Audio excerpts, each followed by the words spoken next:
Salut à toi et bienvenue dans cette nouvelle vidéo. Aujourd'hui, on va démystifier 3 idées reçues qui t'empêchent de progresser. Donc si tu veux perdre du gras et te muscler en 2025, alors il est temps de laisser ces mythes derrière toi. Première idée reçue, il faut faire des heures de cardio pour perdre du gras. Alors ça fait maintenant des années que j'entends ça, mais c'est complètement faux. Oui, le cardio va t'aider à brûler des calories, mais ce n'est pas grâce à lui que tu perds du gras directement. La musculation combinée à des exercices de haute intensité comme le HIIT va être bien plus efficace. Pourquoi? Parce que la musculation stimule ton métabolisme et après une séance de renforcement musculaire, ton corps continue de brûler des calories pendant plusieurs heures. C'est ce qui va te permettre de brûler beaucoup de calories, même au repos. Et c'est d'ailleurs comme ça que je conçois mes programmes dans ma méthode spécialisée dans la recomposition corporelle avec des entraînements ciblés à 80% de renforcement musculaire et 20% de cardio. Non seulement tu vas perdre du gras, mais tu vas aussi construire du muscle. Le deuxième mythe, et celui-ci il est très répandu, pour perdre du gras, il faut couper les glucides.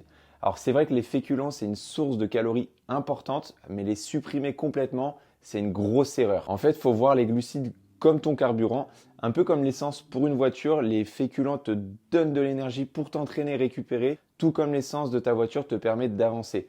Donc le problème, ce ne sont pas les glucides eux-mêmes, mais plutôt les excès de calories. Tu peux tout à fait perdre du gras en mangeant des glucides tant que tu respectes ce fameux déficit calorique, c'est-à-dire consommer moins de calories que ce que ton corps en dépense. Et d'ailleurs, la plupart des membres dans mon accompagnement sont surpris au début des quantités qu'ils mangent et pourtant ils perdent du gras et se musclent. Donc ils appliquent simplement une méthode qui fonctionne basée sur le rééquilibrage des quantités et des aliments grâce justement à un plan alimentaire personnalisé. Donc arrête de diaboliser les pâtes et le pain, concentre-toi plutôt sur la qualité et la quantité des glucides que tu consommes, comme le riz, les patates douces ou l'avoine. Ce sont eux qui vont t'aider à perdre du gras et te muscler. Et enfin, le dernier mythe, il faut être motivé tout le temps pour réussir à perdre du gras et se muscler. On a souvent l'impression que seules les personnes ultra motivés vont atteindre leurs objectifs, alors que la motivation, c'est avant tout une émotion qui fluctue constamment. Un jour, elle est au maximum et le lendemain, elle peut disparaître complètement. Donc si tu comptes uniquement sur la motivation pour progresser,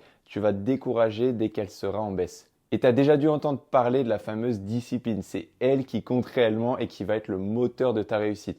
Grâce à elle, tu vas avoir la capacité d'agir même quand tu n'es pas motivé. Ça passe par la création d'habitudes solides et une bonne organisation. Et c'est justement ce que l'on met en place avec les membres dans mon accompagnement en faisant des bilans réguliers pour les aider à instaurer une discipline et des habitudes saines sur le long terme. Donc je te rassure, tu n'as pas besoin d'être motivé tout le temps pour réussir. Le vrai travail se fait dans l'état d'esprit en construisant des habitudes et une discipline qui vont te permettre de progresser dans la durée. Donc si aujourd'hui tu te sens bloqué dans ton objectif et que tu veux perdre du gras tout en te musclant de manière durable, clique directement sur le lien dans la description pour réserver un bilan de découverte totalement offert avec moi-même ou un coach spécialisé dans mon équipe et ce sera un plaisir de prendre le temps d'échanger avec toi. D'ici là, je te dis à très vite dans une prochaine vidéo.